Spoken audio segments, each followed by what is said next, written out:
बिस्मिल्लाहिर्रहमानिर्रहीम। अस्सलाम वालेकुम नाज़रीन, आप यूट्यूब चैनल देख रहे हैं। मैं इमरान खान हूँ। आज इमरान खान साहब के खिलाफ अलकादर यूनिवर्सिटी का जो केस है उसका फैसला सुनाया जाएगा और इसमें इमरान खान साहब को सज़ा सुनाई जाएगी। इसके ज़्यादा इम्कानात हैं क्योंकि बहुत सारे ऐसे लोग हैं जिनके एस्टेब्लिशमेंट के साथ अच्छे ताल्लुकात हैं, वो पहले ही अदालत का फ़ैसला बता रहे हैं।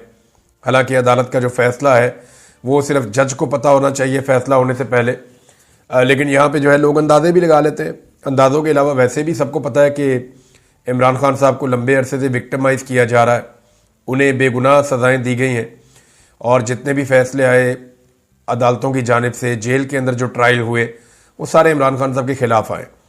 तो ये मुमकिनात में से है कि दोबारा इमरान खान साहब के ख़िलाफ़ फ़ैसला आए।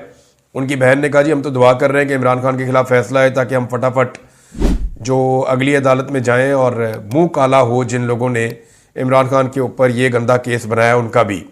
तो उनका कुछ ऐसे बोलना है। इस पर शुएब शाहीन साहब ने एक बड़ा ज़बरदस्त पेपर जारी किया है जिसमें इस केस की समरी है कि एक्चुअली ये अलकादर यूनिवर्सिटी का केस है क्या।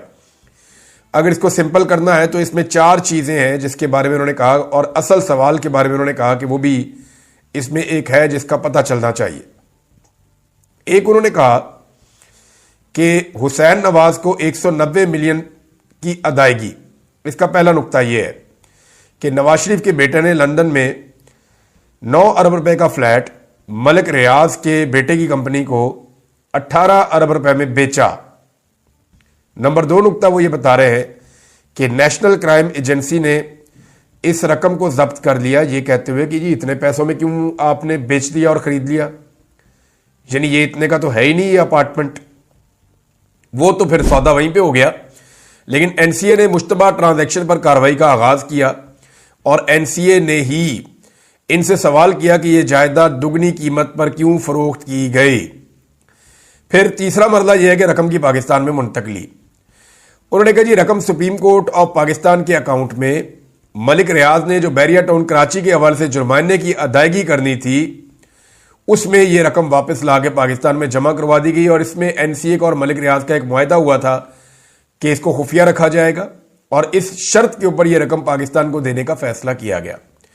पाकिस्तान ने खुफिया रखने की शर्त को तस्लीम करते हुए रकम ले ली।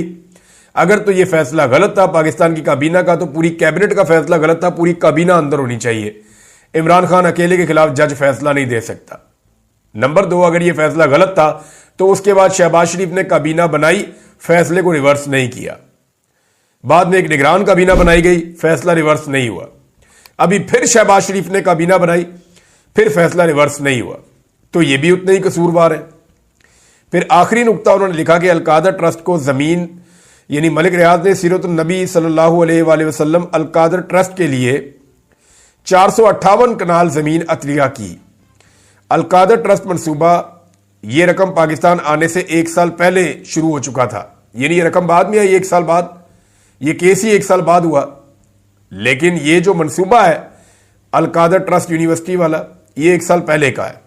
तो इमरान खान का इसमें कोई जाती फायदा साबित नहीं हुआ। आम सवाल वो ये पूछ रहे हैं कि हसन नवाज को लंदन जायदाद की खरीदारी के लिए 9 अरब रुपए इजाफी अदायगी पर खामोशी क्यों है, ये सवाल शुएब शाहीन साहब ने पूछा। बहरहाल आज इमरान खान साहब को सजा सुना दी जाएगी। इम्कानात ये हैं, कुछ लोग कह रहे हैं 14 साल, कुछ कह रहे हैं 7 साल। बुशरा बीबी के बारे में अलग सजा बताई जा रही है, इमरान खान के बारे में अलग सजा बताई जा रही है। तो देखते हैं जनाब इमरान खान साहब को कितनी सजा आज के दिन में होती है, या आज फिर कोई बहाना बना के जज साहब निकल जाते हैं, कोई और एक्टिविटी हो जाती है। अदालत का तो वैसे ही मजाक बन गया है।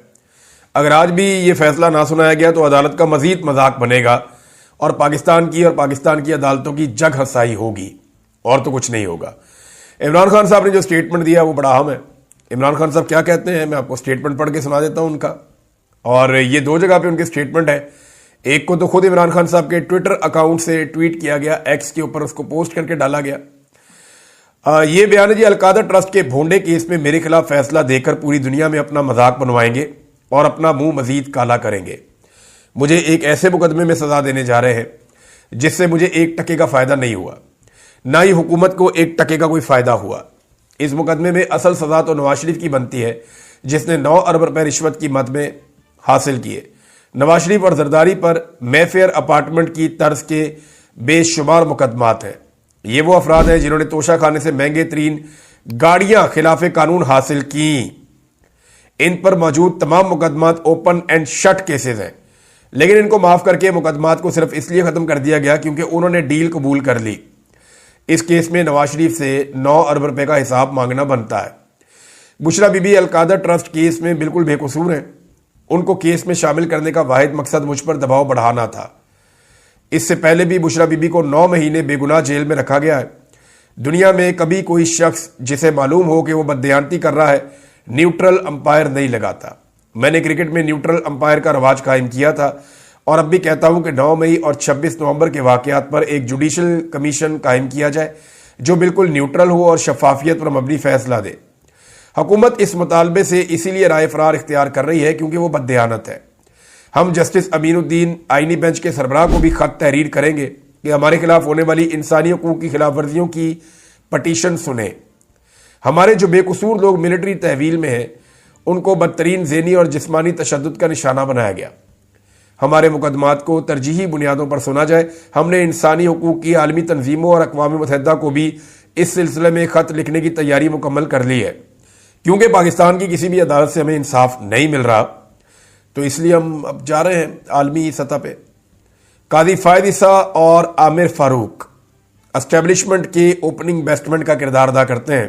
اب جو آئینی بینچ بنا ہے وہ بھی انہی کی ایکسٹینشن ہے، جیسے وہ قاضی فائد عیسیٰ اور عامر فاروق صاحب کے بارے میں بات کر رہے ہیں۔ پوری دنیا میں انسانی حقوق کی پامالی کی کوئی معافی نہیں ملتی۔ جنرل پنوشے مغرب کا طاقتور جنرل تھا، لیکن انسانی حقوق کی پامالی اور تشدد کرنے پر اس کو کڑی سزا سنائی گئی۔ ہمارے سیاسی ورکروں کو اغوا کر کے تشدد کیا گیا۔ 9 مئی میں جس نے تحریک انصاف کو خیر آباد کہہ دیا اس کے تمام الزامات سے اس کو بری کر دیا گیا۔ 8 فروری کو پاکستانیوں کے حق پر بے شرمی سے ڈاکہ مار کر انتخابات کو چوری کیا گیا اور پوری دنیا میں اپنا مذاق بنوایا گیا۔ کھلی مینڈیٹ چوری کے بعد پاکستان میں ہر جانب عدم اعتماد کے، عدم استحکام کے سائے ہیں۔ 8 فروری کو پوری قوم یوم سیاہ منائے گی۔ اس دن فارم 47 کی جعلی حکومت قائم کر کے پاکستان میں جمہوریت اور جمہور کا گلا گھونٹ دیا گیا تھا، جس کے بعد ملک میں نہ تو سیاسی استحکام آ سکا ہے نہ ہی معاشی استحکام۔ ہم نے مذاکرات ذاتی مفادات کے لیے نہیں کیے بلکہ ملک کے وسیع تر مفاد میں کرنے ہیں۔ پاکستان کو درپیش سیاسی اور معاشی بحرانوں کے خاتمے، دہشت گردی کے مسئلے پر قابو پانے اور ملک کو درپیش دوسرے سنجیدہ مسائل کے حل کے لیے سیاسی بحران کا خاتمہ بہت ضروری ہے۔ یہ جی عمران خان صاحب کا سٹیٹمنٹ ہے۔ انہوں نے کچھ اور باتیں کی ہیں عمران خان صاحب نے۔ ایک تو انہوں نے کہا کہ آرمی چیف کو ہم سے معافی مانگنی چاہیے، ہمارے لوگوں کو پکڑا اور مارا گیا ہے۔ اگر گنڈا پور نے کہا کہ 9 مئی میں ہمارے لوگ شامل تھے تو گنڈا پور نے غلط کہا۔ یہ بھی عمران خان صاحب کا سٹیٹمنٹ رپورٹ ہوا۔ پھر انہوں نے یہ کہا کہ اڈیالہ جیل میں اب آپ سے زیادہ دیر ملاقاتیں نہیں ہوں گی۔